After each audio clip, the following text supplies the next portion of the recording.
Hey, this is Brad Block, host of The Physician's Guide to Doctoring. This is a personal and professional development podcast for physicians where we have experts on the show that try to teach us everything we should have been learning while we were memorizing Krebs cycle.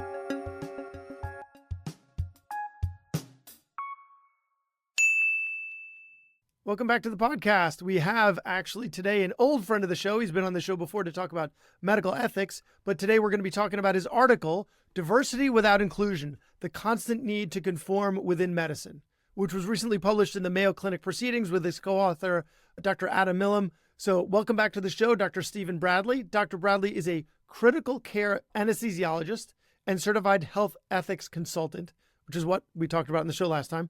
He completed residency and fellowship at the University of Chicago Medical Center and 2 years of training with the McLean Center for Clinical Medical Ethics. He's currently an assistant member of the Moffitt Cancer Center and assistant professor of medicine at USF Morsani College of Medicine. His research interests include perioperative healthcare disparities, ethical implementation of AI, and ethical approaches to complex medical decision-making.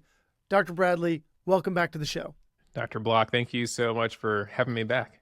I think if you're Dr. Bradley and I'm Bradley, I think it'll get a little, but Bradley. Okay, so how does our profession often focus, because this is the title, right? Often focus on diversity, but fall short on inclusion. Yeah, so inclusion is that third letter in that dirty three-letter word, that's DEI. The phrase has been somewhat weaponized in mainstream media. It's been demonized. It's been politicized to where it means so much more. But if you get back to this just simple definitions, diversity, equity, and inclusion, I don't think most people are generally opposed to what those words mean individually. Diversity is good. You know, the three-flavor tub of ice cream, the Neapolitan is better than depending on who you ask, better than just vanilla chocolate. Oh, but come on, nobody eats the strawberry. I don't know if you should be making those comparisons in the future. The strawberry always gets left over. Fair enough. But maybe that's the analogy. Maybe you're saying the inclusion is the strawberry in the Neapolitan tub of ice cream. Some people out there like the strawberry. You can't leave those folks out. But that diversity is good. Equity is good. We want that for our patients, for our healthcare outcomes. And inclusivity is great. Everybody wants to be included. When you put those three things together and mix it all around with politics, then you get some weird concoction, depending on what social media site you go to. But that piece of inclusion gets left off because we spend so much time accruing diversity.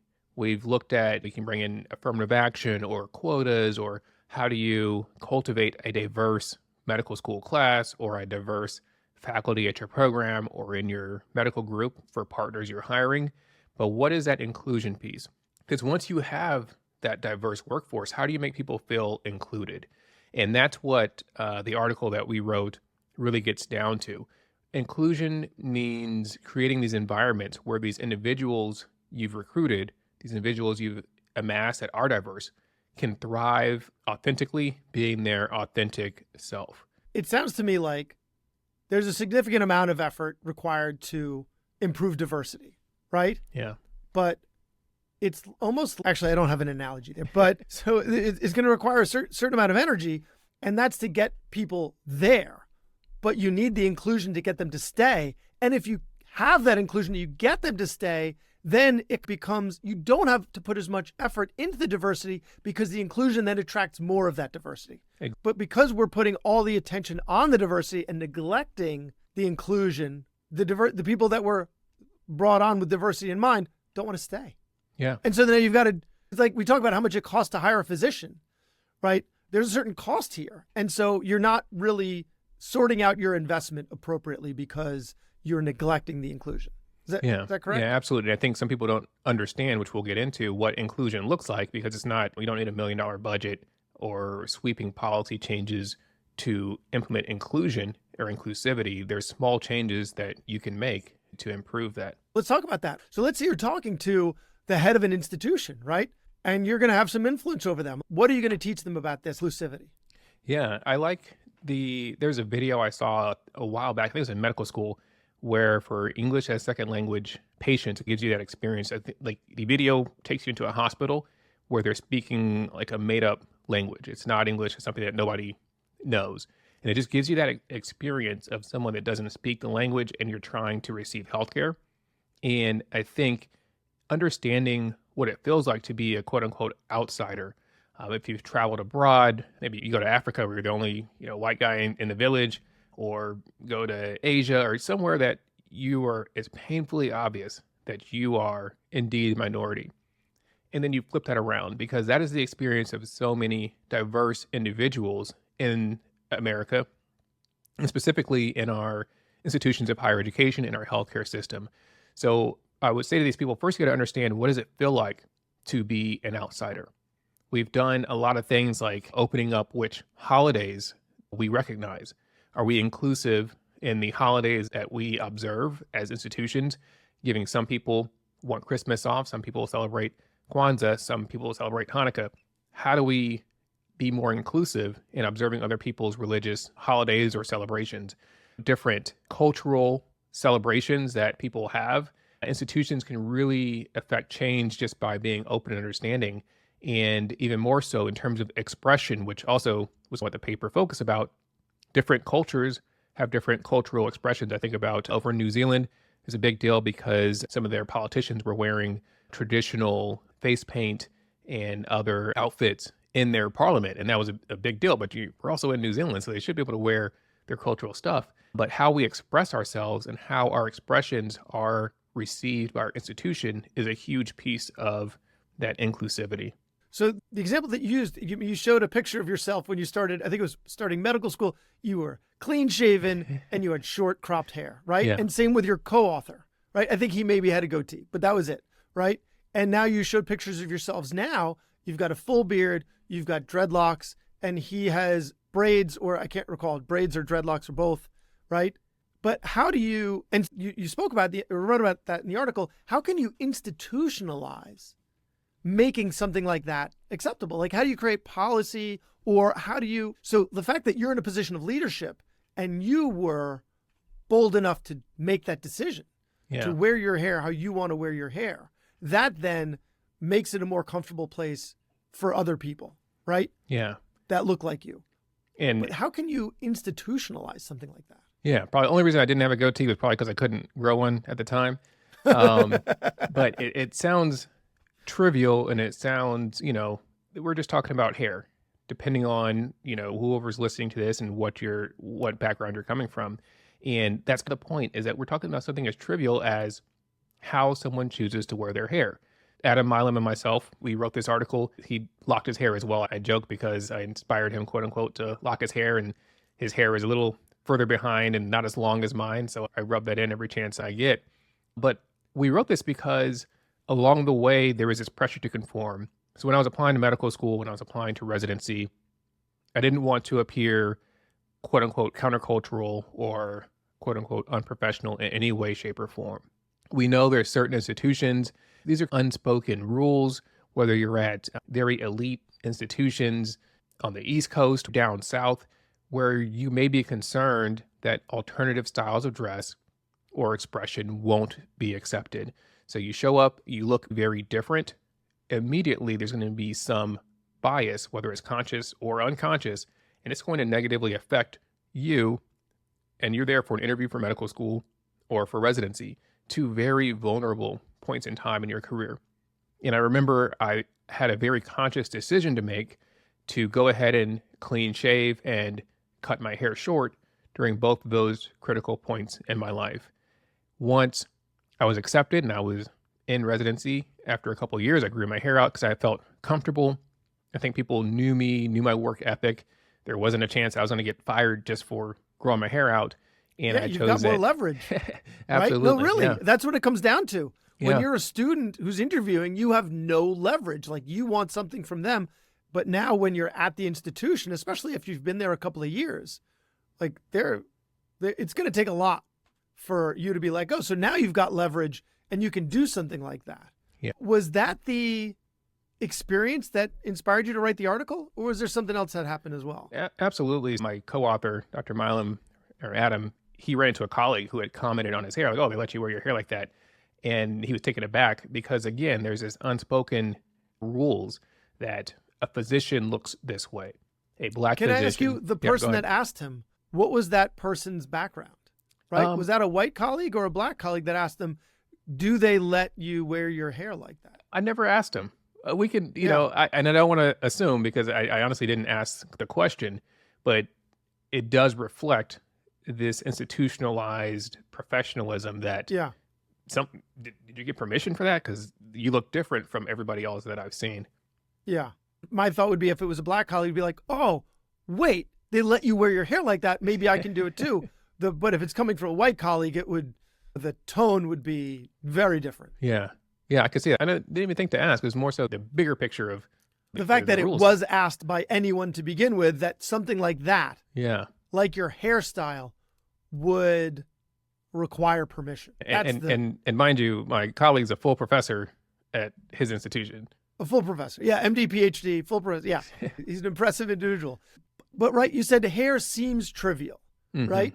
But what are the other aspects of inclusion that don't seem or might not seem? And mind you, I just want to highlight it was you that said that about the hair, not me. Because, but I think it's emblematic of that idea. But what else are we talking about here with inclusion? Yeah. So for me, my locks are hairstyle. For other people, locks are very deeply ingrained within their culture or even within their religion. And other hairstyles or hair coverings, there can be religious components to that. There can be just very deep cultural components to where, oh, okay, if I had to cut my hair, I would be upset about it, but it's not going to violate my religion or my principles. Our Sikh colleagues, it's a very different story. Yeah. And actually, we had an episode a while ago, I think it was called Hijab in the OR. Oh. And it was discussed that the institutions didn't have policies for wearing a hijab in the OR. And now they do, or at least some do, right? Because there should be, like, you're not touching your hijab. The patient's not touching, right? So there should be a way to go about doing it. Yeah. But it was recently that something like that happened. But that's another example of this inclusion that you're referring to, right? It's not just our black colleagues that this is happening to. It's, a lot more than that, So, okay. So something else that you mentioned in the article that I want to mention is the fact that you are spending your time writing this article. You refer to, it's a meta thing in the article, you refer to as the minority tax. Yeah. Yeah. So the minority tax can be thought of in two different ways. One is that as an individual in a position of authority or leadership, it's incumbent upon you to make sure that other minorities are able to follow in your footsteps. You can also think of it as the extra things that you have to do to be successful compared to other colleagues. And for Adam and myself, one of those things is mentoring. And what comes up frequently in mentoring other Black students is, should I cut my hair for interviews or should I not? Should I wear my earrings or should I not? And how do they address? Actually, very recently, one of us was contacted by an individual who had matched into a fellowship program, and that fellowship program told them that they needed to cut their hair. And this is like a couple months ago. And so now how do you recommend or counsel or mentor somebody that's faced with this very tough predicament that could really change the course of your career? So it is happening. This is the reason why we wrote this article. What's the answer? What advice did you give? This story is about third or fourth hand to protect people that are in this situation. Okay. There's names and dates and genders may have been changed to protect everything has been changed. But the advice that we give, we talk about, what do you say to hospital leadership? People are very crafty sometimes when they tell you, you need to cut your hair, or you need to conform, or those tattoos you need to cover up, or take those piercings out. There's some people that are very good at saying it without saying it, and there's some people that are going to put it in an email and just blast it right across. And part of our counsel is there are laws against discrimination. And in some instances, people cross lines to where there is something illegal that's happening. And we need to take further recourse, even if it's just, hey, you know what you said was illegal, right? So no, I'm not going to cut my hair or do X, Y, and Z.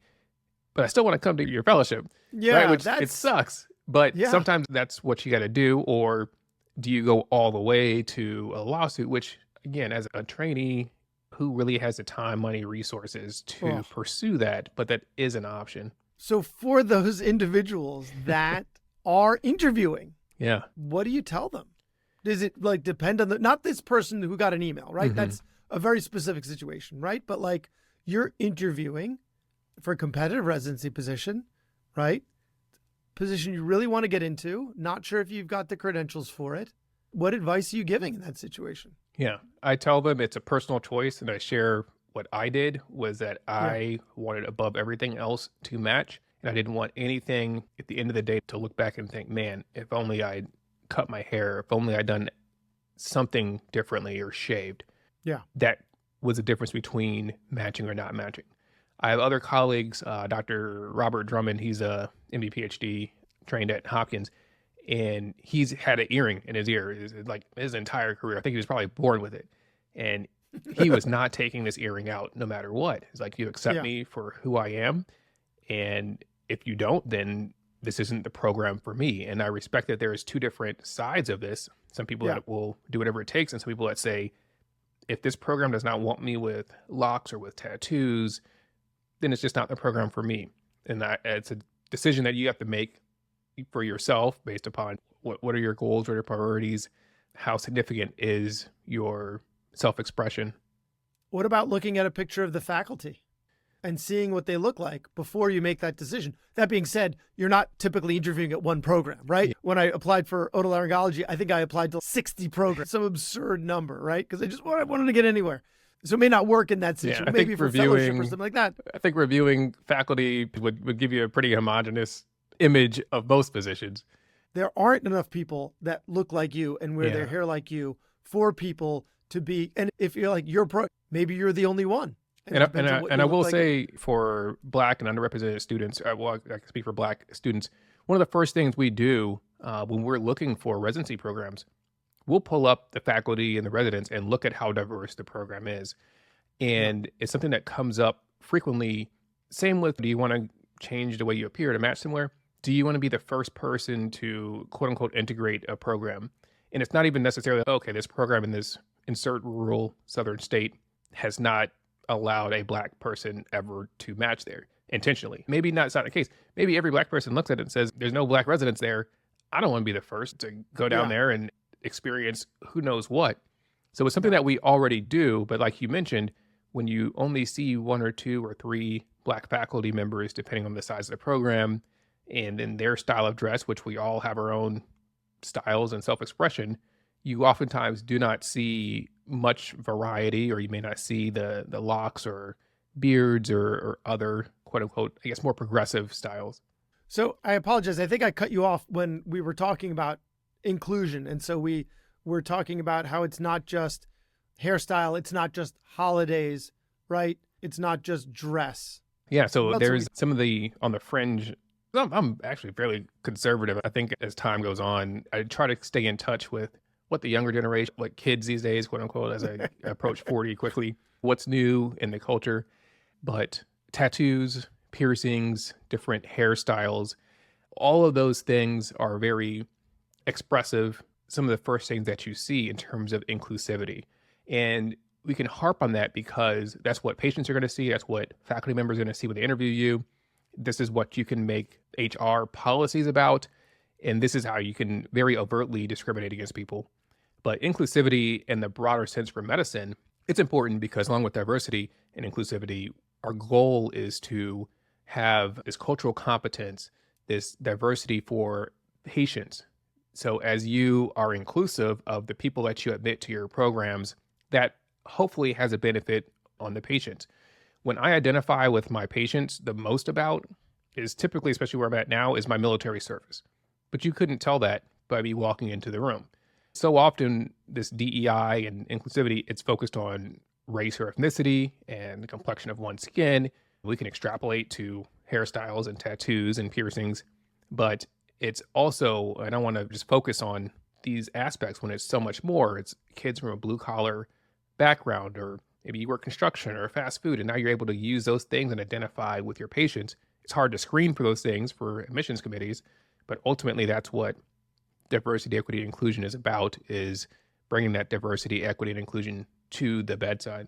Because those different experiences are going to then, it'll help you connect with the patient. Maybe it'll help you identify problems that someone without that lived experience is going to be able to identify, certain barriers of trust or understanding. So all of this works towards the benefit of our patients, which is what we're all here for. We're not just here for billing and coding. We're here for helping the patients. So to close, you've got listeners, right? Other physicians, some of whom might be underrepresented, minoritized, or not. But how can we all help, whether we're in a position of leadership or not, to make sure that our colleagues feel comfortable expressing their most authentic self? Yeah.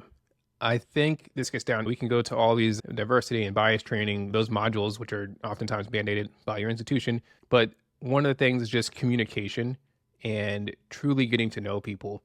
By that, I don't go up to your Black colleague with locks and say, hey man, how long you locked your hair? That probably shouldn't be the first conversation that you had. Maybe just getting to know them as somebody that's new to your city, or that's one of your new partners, or just getting to know people in general, being a little friendlier and understanding some of our different backgrounds. It goes both ways. But so get to know them as a person without focusing on that specific thing. Yep. Get to know all aspects of their person, but don't lead with that. Okay. Yeah. And then start to embrace those more uncomfortable situations. Because we do this all the time with patients. We have patients that come in, smell like they just, smoked 4 packs of cigarettes in the parking lot, or they have tattoos, or they're unkempt. And we overlook all of that because they're here as a patient. We're here to take care of them. Try to extrapolate that to your colleagues, to your students. They're probably not coming in smelling like 4 packs of cigarettes and unkempt. But by that, especially medical students, when they come in and they're like, man, they're a little different. And back in my day, we wouldn't do X, Y, and Z. I challenge you to try to lean into that and understand like what's new, what's acceptable. When in doubt, you can relate to patient care. Does this negatively affect patient care because these actions or this style of dress is so far outside the norm that it's now a distraction, or those tattoos are offensive? I'll tell you, this is the craziest story. I'll keep it brief. I was moonlighting at one of the hospitals in Virginia. Opto resident comes in, and it was a interracial couple, Black male, white woman. And the opto resident signed the patient's eye because they were doing some eye procedure. His initials were SS. So he signs SS over and like closer to the middle. So right smack dab in the center of this lady's forehead. He didn't do the lightning bolts, did he? No lightning bolts. It was like at least a curved SS. And so the partner comes in and immediately just intense rage, hurt, shock, everything just washed over this person's face. And this resident was still in there. And I was like, hey man, you got to adjust that. The family member started immediately to wipe it off. But it's that cultural competence. That was pretty far right or left field example. But he had no idea what that meant to a lot of people. If you've ever been on the internet, I don't know, you've probably seen that come up.